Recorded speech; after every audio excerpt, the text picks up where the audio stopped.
Keluarga sip yang dirahmati oleh Allah Subhanahu wa taala. Tema kita pada pagi ini insya Allah kita akan menguraikan secara santai ya, secara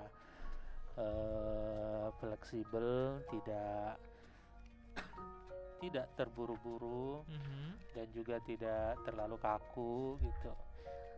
Yang akan kita bahas adalah cara terindah untuk dicintai. Iya. Lagi-lagi kita akan membahas tentang cinta karena materi cinta ini sebetulnya adalah isi dari kehidupan manusia itu sendiri sebetulnya adalah cinta. Cinta, mencintai atau dicintai. Banyak sekali kita temukan di lapangan, ya kan, sebagai seorang konselor saya banyak menemukan keluhan, keungkapan-ungkapan dari pasangan ya, dari suami ataupun dari istri yang berkata suami saya tidak lagi mencintai saya. Kata si suami, istri saya nampaknya sudah tak cinta lagi padaku. Aduh. Iya. Jadi kita jika melihat bagaimana wajahnya yang begitu muram, begitu kusam gitu ya, lemas begitu, tidak bersemangat, seolah-olah hidup ini tidak ada indahnya. Begitu pula orang tua yang memang sudah lanjut usia, anak-anaknya sudah pada kehidupan mereka masing-masing. Ya kan, ada yang dirantau, mungkin juga ada yang satu daerah atau satu kota dengan dia.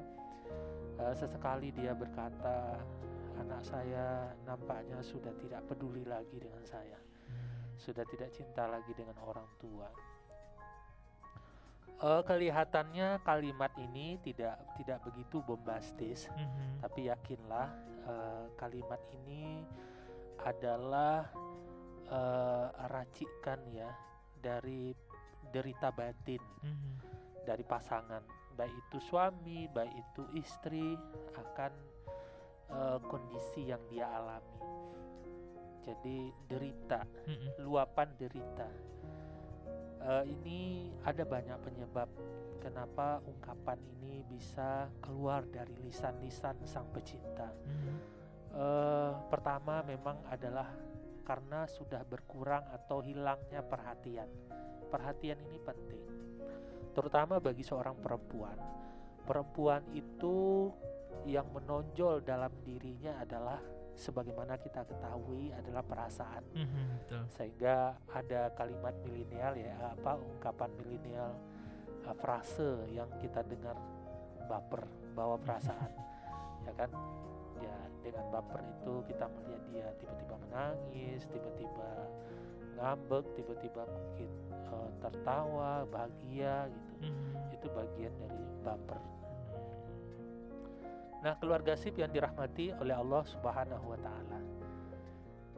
Ini persoalan dalam cinta. Betapa banyak orang menuntut untuk dicintai. Betul. Kenapa sih dia, suami saya, kok lebih peduli pada orang lain? Kok lebih peduli pada keluarganya contohnya? Kok dia lebih peduli pada mitra, teman sekantornya? Apalagi kalau yang nelpon adalah teman sekantornya yang perempuan gitu. Ketika yang mengajak temannya dia begitu tanggap, tapi ketika yang minta saya kok disepelekan, lama responnya, low respon gitu. Ini semacam keluhan-keluhan dari seorang perempuan, seorang istri. Jadi begitu pula pada suami juga banyak mengeluhkan, kenapa ya saya merasakan ada yang hambar dalam percintaan kami, dalam pernikahan ini. Yang dulunya istri begitu tanggap, begitu hormat, begitu menghargai, sekarang biasa-biasa saja. Kadang di rumah atau tidak di rumah berhari-hari ya tidak begitu dicemaskannya. atau ketika sudah di rumah berhari-hari tidak diberikan pelayanan sebagaimana yang diinginkan. Dicuekin ya Ustaz ya. Iya, ini bisa jadi memang ada persoalan dari pihak pasangan, dari istri atau dari suami, salah satu, atau memang kedua-duanya bermasalah, ya kan? Iya. Atau memang yang bermasalah yang mengeluhkan ini, karena dia menginginkan lebih, menuntut lebih banyak, lebih baik, lebih besar, dan memang sudah menjadi fitrah dari banyak orang, sikap menuntut, menginginkan Fitrah lebih. manusia ya Ustaz ya. Iya, Ingin terus, dapat terus, pengen dapat terus ya. lebih banyak, lebih betul, banyak, betul. lebih banyak, gitu. Sudah dimuliakan seperti ratu, pengen dong lebih tinggi lagi dari ratu, gitu contohnya, ya kan? Iya. Sudah diperlakukan baik, pengen lagi lebih baik, gitu. baik, bosan, baik terus, pengen lebih baik lagi. Gak pernah puas ya Ustaz ya. Tidak ada kepuasan. Begitulah Manusia. yang bisa mengakhiri keinginan manusia itu hanyalah tanah. Oh. Kembali ke pangkuan yang ilahi. Iya, hanyalah tanah. Jadi berkaca pada realita demikian, maka kita angkat tema ini, cara terindah untuk dicintai. Kenapa banyak orang menuntut untuk dicintai? Kasihi saya, sayangi saya, berikan perhatian yang lebih kepada saya, kata seorang istri kepada suaminya. Atau di saat-saat dia menyendiri, dia akan berkata dengan sendirinya, saya ingin seperti perempuan yang di sebelah sana, atau di seberang sana, atau yang ada di sinetron itu loh, atau yang ada di film drama Korea. Pengen seperti itu, tapi apa daya, suami saya. Begitu juga seorang suami mengeluhkan, saya juga pengen tuh kalau ada perempuan kayak gitu, indah banget gitu. Ya kan, perempuan yang udah cantik, solehah, baik hati, rajin menabung, gitu segala macam, ya kan. Itu. Jadi kita perlu dong introspeksi diri. Jangan hanya kita itu menuntut untuk dicintai saja, ya kan. Kita tuh ingin mendapatkan saja gitu, ingin diperlakukan spesial. Nah, pada kesempatan yang terbatas ini, saya ingin menyampaikan, sebelum kita ingin dicintai, sebelum kita itu ingin akan mendapatkan yang kita inginkan, yaitu dicintai, disayangi, dihormati, dihargai, diperlakukan spesial, maka ada rumusnya. Ini yang ingin saya sampaikan. Cara terindah untuk dicintai adalah dengan mencintai. Mulailah kita dengan mencintai terlebih dahulu, bukan dengan menuntut terlebih dahulu, bukan dengan mengeluh. Ketika apa yang kita berikan ternyata tidak impas dengan yang kita dapatkan, maka ini menjadi momentum bagi kita untuk mengoreksi diri kita, evaluasi. Jangan-jangan selama ini dalam mencintai saya masih kurang tulus, masih kurang baik, masih kurang hebat, masih kurang menyentuh.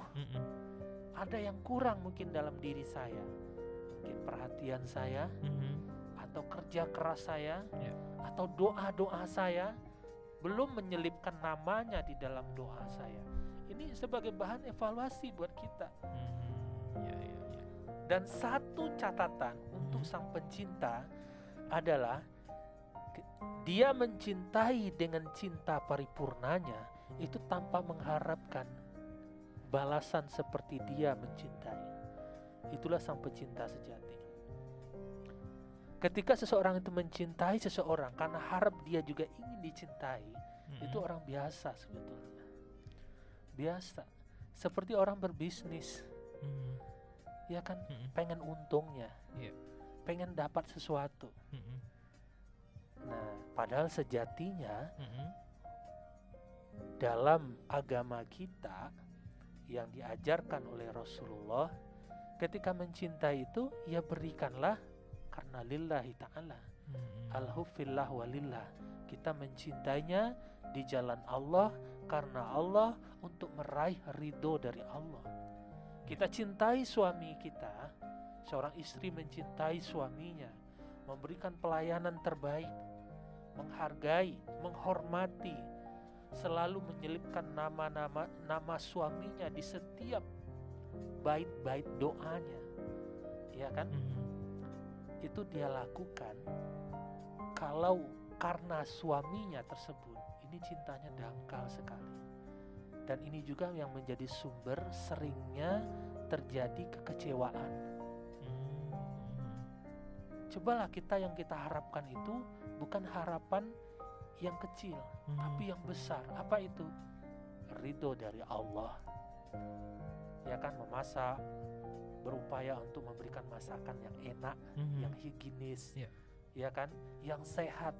Kenapa? Masak dengan demikian enak, sehat, kemudian terjaga gizinya tentunya, ya kan? Itu dilakukan dalam rangka mencintai Allah. Iya. Kemudian begitu pula suami bekerja keras, mencari rezeki yang halal, memberikan perhatian yang lebih, ya kan? Selalu belajar bagaimana bisa memberikan yang terbaik untuk pasangannya. Ketika dia melakukan itu karena Allah, maka tidak ada kata-kata kekecewaan, sakit hati. Bahaya dong. Betul. Suami sakit hati, ini sakit hati lagi, sakit hati, barisan sakit hati. Aduh, kalau gini mah berat maksudnya. Iya dong. Bakal susah nanti jalan keluarnya ya. Kalau kita berbicara tentang cinta, ini sebetulnya banyak orang bisa mengungkapkan tapi tidak bisa mengaplikasikan, merealisasikan dalam kehidupan sehari-hari. Makna cinta bagi kebanyakan orang adalah sepasang suami istri, ya kan, memenuhi kebutuhan biologis, begitu, romantisme, ya kan, berdua kemana-mana, sapa dengan dengan ucapan yang indah gitu ya. Tidak hanya sebatas itu, ya kan. Kalau cinta itu susah, senang, suka, duka, baik dan buruk, tetap mencintainya. Apapun yang terjadi, aku tetap mencintaimu. Begitu, ya kan. Sekarang engkau gagah, sekarang engkau kuat, duitmu banyak, aku cinta padamu. Suatu saat Allah ambil itu satu persatu, aku tetap cinta padamu. Kenapa? Karena cintaku bukan, ya, tidak dibatasi oleh itu. Cintaku adalah cinta kepada Yang Maha Kuasa. Karena Yang Maha Kuasa menginginkan kita mencintai makhluknya sesama karena cinta kepadanya. Itu. Ini cinta tertinggi. Jadi kalau kita temukan suami istri yang ribut, kenapa ribut? Masakan dia nggak serius masak, dibikin sayur rasanya tidak jelas, gitu ya kan. Terus ya saya marah hanya karena sayur aja nggak, rasanya mungkin garamnya belum ada gitu, belum dimasukin, lupa, terus marah-marah. Ya cintanya itu di mana? Di makanan. Iya kan? Iya. Ketika melihat istri penampilannya kok kurang, tidak secantik dulu, banyak para suami menyalahkan istrinya. Kamu tuh gimana sih? Sudah 10 tahun menikah, anak sudah 4, berdandan yang bagus saja nggak bisa. Pakai otaknya, belajar. Itu tipikal suami yang tidak punya cinta dalam hati. Tidak punya cinta. Kalau dia punya cinta dalam dirinya, mestinya yang dia lakukan pertama adalah dia istighfar. Ya Allah, apa salahku sebagai seorang pemimpin? Jangan-jangan selama ini saya sudah lupa mendidiknya, atau dalam rezeki saya ada yang tidak halal, ya kan? Kemudian atau saya yang kurang perhatian, dia terlalu sibuk mengurus rumah, mengurus anak, mengurus ini, sehingga dalam hal berpenampilan dia ya penampilannya instan, yang penting cepat, karena sibuknya dia. Introspeksi diri, jangan hanya menyalahkan pasangan kita, Ya kan, lakukan dialog dengan kasih dan sayang. Dia akan orang yang sudah kita ambil janjinya, orang yang sudah menjadi bagian dari tanggung jawab. Bagi seorang suami, istri itu tanggung jawab dia lahir dan batin, dunia akhirat. Jadi jangan salahkan ketika istri malas sholat, suami introspeksi diri. Ini suami yang punya cinta. Ketika istri sering marah-marah, suami perlu introspeksi diri. Apa yang salah? Jangan-jangan saya pun menunjukkan contoh juga begitu kepada dia. Dikit-dikit saya marah, dikit-dikit saya marah. Akhirnya dia pun jadi perempuan yang frontal, suka marah. Introspeksi diri. Jadi jangan menyalahkan. Seorang istri juga begitu. Kenapa ya akhir-akhir ini suami kurang perhatian ke saya? Apa yang salah dengan saya? Istighfar, mohon ampun sama Allah. Ya kan? Jangan menyalahkan suami. Tiba-tiba menyalahkan suami. Kamu ini suami gak becus. Kamu katanya tahu agama, tapi mana gitu ya? Mana buktinya? Kamu dulu katanya cinta sama saya, sehidup semati, tapi mana buktinya? Waduh, drama banget ini San. Kamu ini laki-laki macam apa? Betul. Dan segala macam. Ini contoh bahwa seorang istri cinta dalam dirinya itu perlu dibawa ke bengkel. Bengkel cinta, gitu. Dibersihkan dari virus-virus yang merusak. Semestinya seorang istri tidak begitu. Mungkin papa sayang, ya kan? Abi atau emas atau abang, ya kan? Apa salah saya? Apa yang perlu saya perbaiki dari diri saya? Apa kekurangan saya? Tolong dong beritahu, biar saya lebih baik. Sampaikan demikian. Yuk kita berbenah bersama-sama menjadi lebih baik. Gitu. Tunjukkan saya jalan menjadi seorang istri yang baik bagimu. Minta sama Allah petunjuk, berdoa sama Allah, sayangi suami kita, cintai suami kita. Jadi ini penting.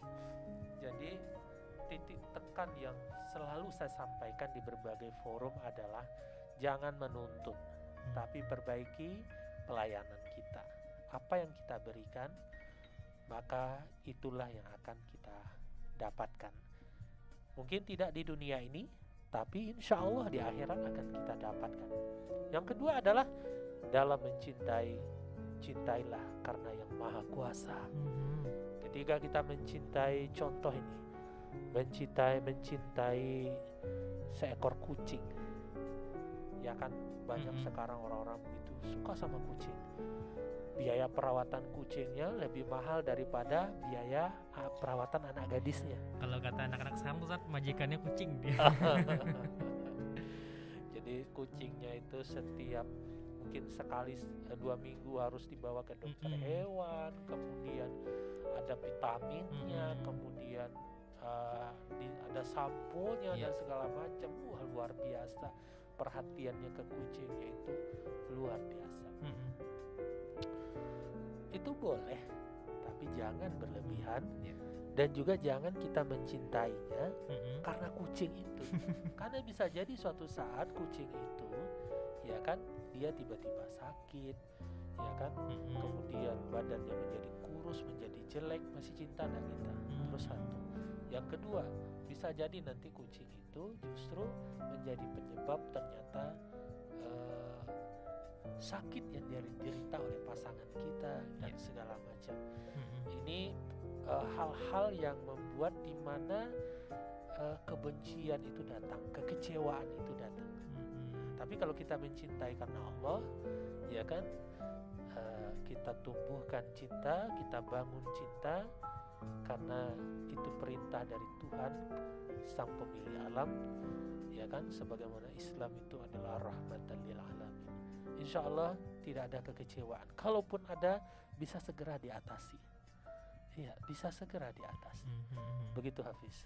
Iya, itu dia keluarga Sepia 2. Pertama, pembahasan kita pada pagi hari ini mengenai cara untuk dicintai ya, cara terindah untuk dicintai. Semoga ini bisa menambah sekarang memotivasi kita nih agar selalu bisa menjadi pasangan yang tepat untuk pasangan kita masing-masing tentunya ya.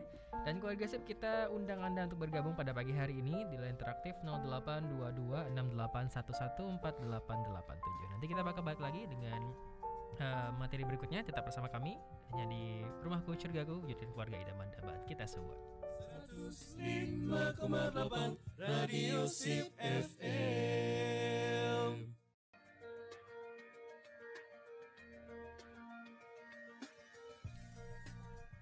105,8 Radio Sip FM, inspirasi keluarga Anda. Masih bersama kami keluarga Sip di program Rumahku Surgaku, wujudkan keluarga idaman dambaan kita semua. Dan masih bersama Ustaz Alimar Gosim, kita membahas mengenai cara terindah untuk dicintai ya. Dan kita masih menantikan atensi Anda untuk bergabung pada pagi hari ini di line interaktif 082268114887. Baik keluarga Sip, Ustaz, ini ada satu pertanyaan yang masuk nih Ustaz di WhatsApp kita. Iya. Assalamualaikum Ustaz. Waalaikumsalam. Afwan Ustaz, setiap orang memiliki cara berbeda dalam mencintai. Biasanya kan kalau laki-laki agak gengsi tuh Ustaz tunjukin cinta, semisal ke istri juga ke anak-anaknya. Nah bagaimana tuh Ustaz caranya biar sesekali laki-laki nunjukin cinta nggak gengsian gitu Ustaz? Terima kasih Ustaz, dari hamba Allah katanya Ustaz. Iya. Ini memang benar Ustaz. Baik, Hafiz Al-Ghifari, pendengar program Rumahku Surgaku yang berbahagia. Cara terindah untuk dicintai adalah dengan mencintai. Yeah. Salah satu tanda orang itu mencintai, dia berkorban. Mulai dari korban perasaan, kemudian korban gengsi, tenaga, pikiran, biaya, bahkan hidup dan matinya pun dikorbankan. Nah, untuk yang terakhir ini, hidup dan mati, saya katakan dalam garis bawah ya, mencintai makhluknya dalam rangka mencintai penciptanya. Banyak juga orang mati, bunuh diri gara-gara pasangannya tidak lagi mencintainya. Terus dia melompat dari lantai 20 ke bawah, selesai hidupnya. Melompat dari jembatan ke sungai, selesai hidupnya. Minum racun dan segala macam. Bukan itu yang ingin saya sampaikan. Ya, yang ingin saya sampaikan adalah orang yang berkorban, apa saja yang ada dalam dirinya dia berikan untuk yang dicintainya. Itu semua dalam rangka mencintai yang menciptakan, Sang Pencipta. Jadi seseorang itu, tanda-tanda mencintai adalah siap dalam berkorban. Itu satu. Kemudian yang kedua adalah tanda-tanda seseorang itu mencintai adalah siap berbenah, siap belajar memperbaiki diri dari waktu ke waktu. Dia akan membuang ego dalam dirinya. Dia akan senantiasa mengevaluasi dirinya, sudah bertumbuh sampai mana, pada level berapa, apa hal-hal yang buruk dalam diri saya, itulah yang harus saya tinggalkan, saya ganti dengan kebiasaan-kebiasaan baik, habit-habit baik, sikap baik, tindak tanduk yang disukai oleh yang dia cintai. Demikian. Kalau orang itu dari waktu ke waktu tidak berubah, itu tandanya dia cintanya itu sangat tipis, bahkan tidak ada mungkin. Kalau orang itu hijrah, dulunya itu dia penampilannya ya you can see begitu ya, kemudian ya serba kurang kalau dalam pakaian gitu kan, kemudian perhatiannya kepada agama juga sangat jauh. Tiba-tiba sekarang berbalik menjadi lebih semangat dalam hal agama, memperbaiki diri. Itu kan hijrah. Betul. Hijrah itu bukti dalam mencintai. Untuk hijrah itu dia akan berkorban banyak hal loh. Terutama kalau ibu-ibu, apalagi yang suka shopping, ya, yang dulunya itu dia punya satu kebiasaan atau penyakit juga ya, hedonia. ya. Hedon. Ya, hedon. Jadi hedonnya hedon mania ini, sukanya belanja ke mall segala macam, beli ini beli itu gitu ya, menguras uang orang tuanya segala macam atau uang suaminya juga. Ya. Itu pakaian yang dia beli itu sudah banyak. Ya, saya pernah melakukan survei kecil-kecilan, bahkan yang saya alami sendiri, ya kan, 2 lemari istri, 1 lemari suami, 2 lemari istri itu belum juga masih ada lagi tuh butuh lemari baru. Iya. Sementara lemari suami separohnya aja belum berisi. Betul. Sama saja. Jadi begitu. Jadi wanita itu dalam hal berpakaian itu memang dia sangat terampil dan Modis dia lah ceritanya. modis sekali ya. Ketika dia hijrah, pakaian yang berlemari tadi ya, beberapa lemari tadi itu seringkali itu dibakarnya, tidak lagi dipakai atau hanya dipakai dalam kamar saja, karena memang dia sudah berubah. Ini nggak layak saya pakai di luar rumah gitu, atau di dalam rumah pun nggak bagus juga ditengok sama anak-anak gitu. Artinya dia berkorban, ya kan, pakaian itu kan dia cintai, dia senang sekali, belinya mungkin sampai kemana-mana ya kan, pesannya segala macam lewat ini segala macam. Begitu juga dengan teman-temannya, ya kan, yang dulunya mungkin dia punya geng sendiri gitu ya, para mama-mama cantik itu, Mahmud, mama-mama muda, dia punya grup-grup WA. Setelah dia hijrah, dia harus menjaga jarak. Kalau dia mengajak yang lain tentu juga belum bisa, akhirnya dia menjaga jarak. Dia siap untuk dicap sebagai mungkin orang yang sombong, sombong sekali ya sekarang ya gitu. Tidak lagi kenal dengan kami dan segala macam. Dia melakukan itu. Ini jihadnya luar biasa, ya kan, luar biasa. Kemudian yang dulunya mungkin setiap pekan 2 kali sepekan ke mall, sekarang dia menjaga jarak untuk itu menahan perasaan, dia korbankan itu. Keinginan itu sudah tidak lagi dia batasi, demikian. Jadi keluarga SIP yang dirahmati oleh Allah Subhanahu wa taala, ketika kita ingin tahu seberapa dalam cinta seseorang, yang pertama lihatlah pengorbanannya. Lihatlah pengorbanannya. Dan tanda orang itu mencintai, dia akan berkorban untuk yang dia cintai. Dan saat dia berkorban dan dia tidak larut dalam kekecewaan saat dikecewakan, atau tidak ada kekecewaan sama sekali dalam dirinya, itulah cinta yang luar biasa, dan itu sulit kita temukan ya. Tapi itu sangat luar biasa. Ketika orang memberi tanpa berharap kembali. Ketika seseorang mencintai tanpa berharap untuk balik dicintai, ini cinta yang luar biasa. Dan pasti ini cintanya karena Allah Subhanahu wa taala. Lalu bagaimana dengan orang yang mencintai karena ingin juga dicintai? Boleh kita mencintai dalam rangka mencintai yang Maha Kuasa. Tapi mulai dari saat ini kita belajar, ketika kita disakiti, maka harus berpandai-pandai mengelola rasa sakit hati. Kenapa? Karena kita tahu kita mencintainya bukan karena dirinya. Kita bekerja keras bukan karena dirinya. Ya kan? Kita memberikan apa yang dia inginkan bukan karena dirinya, tapi karena Allah yang menyuruh, karena Allah yang meminta. Radhiyallahu anhum wa radu'an. Ya kan? Kita ingin Allah ridho kepada kita atas apa yang kita kerjakan, yang kita usahakan, yang kita capai. Dan setelah itu kita pun ridho dengan ketetapan yang Allah berikan kepada kita. Demikian Hafiz. Begitunya keluarga SIP. Dan juga buat Uni yang bertanya tadi ya, semoga pertanyaan terjawab juga. Dan semoga ini suaminya mungkin bisa berbenah ya Ustaz ya, bisa kurang dari yang dulunya gengsi buat nyatain perasaannya, udah mulai perlahan-lahan sayangku mama, anak-anak itu Ustaz ya.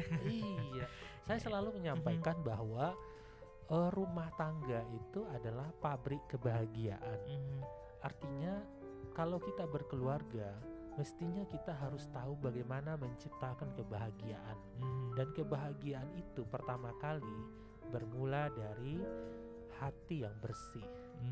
Maka kita perlu menata hati kita, menata dari keinginan yang tidak pada tempatnya, menuntut pada hal yang memang tidak akan mampu dipenuhi oleh pasangan kita. Jangan banyak menuntut, tapi milikilah qanaah. Begitu pula dengan suami, ya kan?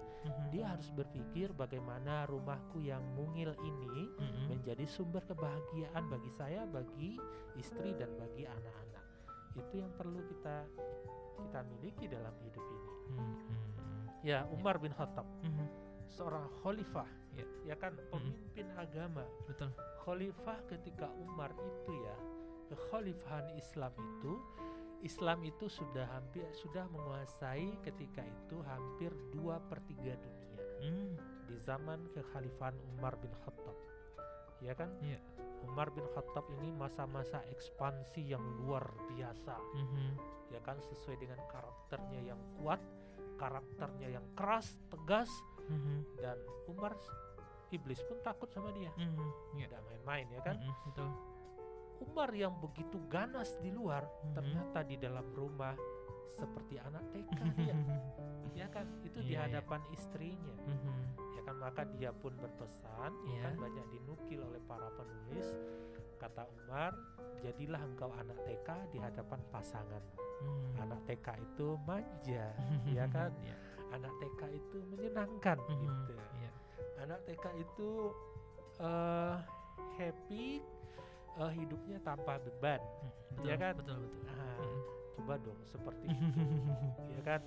Pakailah tombol on off. Masalah kantor jangan dibawa ke rumah. Masalah kantor off kan sesampai di rumah, ya kan? Masalah rumah jangan dibawa ke kantor, jangan dibawa keluar rumah, off kan. Ketika di rumah on kan, mode anak TK. Model anak TK tadi. Intinya begitulah, happy lah. Jangan tunggu punya rumah mewah, mobil mewah gitu ya, punya tabungan yang banyak baru bahagia. Jangan, dari sekarang bahagia. Demikian. Baik keluarga Sip, kita sudah sampai di penghujung program kita pada pagi hari ini. Semoga apa yang kita bicarakan pada pagi hari ini bermanfaat untuk kita bersama ya. Dan sebelum kita tutup, mungkin ada closing statement terlebih dahulu, Ustaz? Satu kalimat saja. Hiduplah bahagia. Karena hidup ini kita yang mengendalikan. Oke, itu dia keluarga Sip ya. Dan ini ada salamnya nih dari Ustazah anak-anak Arisalah nih ya. Titip salam untuk generasi 16 SMP Putri Perguruan Islam Arisalah. Semangat, jangan lupa bahagia, dari Ustazah ya. Ya, ini dapat salam ya anak-anak SMP Putri Perguruan Islam Arisalah. Semoga ini yang lagi dengerin segera mendapatkan pasangan ya. Baik keluarga Sip, kita tutup dengan subhanakallahumma bihamdika asyhadu an la ilaha illa anta astaghfiruka wa atubu ilaik. Wassalamualaikum warahmatullahi wabarakatuh. Waalaikumsalam.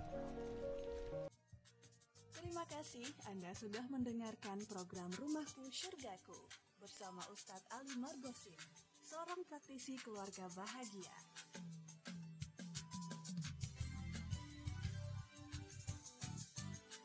Rumahku Syurgaku, kerjasama Radio Sip FM dan UPZ Yayasan Alumni Fakultas Kedokteran Universitas Andalas. Dengarkan Rumahku Syurgaku Selasa pekan depan di jam 10 pagi hanya di Radio Sip FM.